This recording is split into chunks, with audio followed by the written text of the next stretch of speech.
এই যে মা দেখো আমি কি মাস্ক পরছি। আরে বা রাজু, তোকে তো অনেক ভালো লাগতেছে।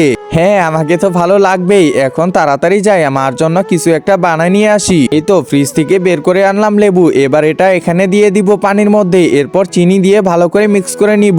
আরে রাজু আবার কি নিয়ে আসতেছে? এই যে মা নাও পানি।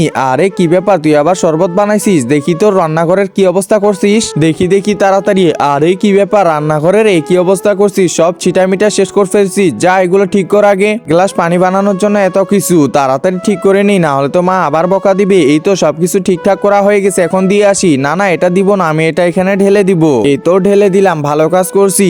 আরে না না, রাজুর সাথে এমনটা ব্যবহার করা যাবে না। আরে মা কি ভাবতেছো, তাড়াতাড়ি খাও। আচ্ছা ঠিক আছে। একজন মা কতটা আপন হয়ে থাকে, যার মানেই তাকে জিজ্ঞাসা করে দেখো। তো দেখা যাক বন্ধুরা, এই মায়ের জন্য কে ভিডিওটিতে লাইক এন্ড সাবস্ক্রাইব করে।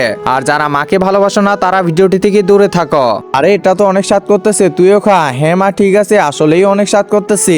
তাড়াতাড়ি গিয়ে দেখি তো রান্নাঘরের কি অবস্থা। আরে রান্নাঘর তো দেখি ঠিকই আছে। না রাজু বড় হয়ে গেছে।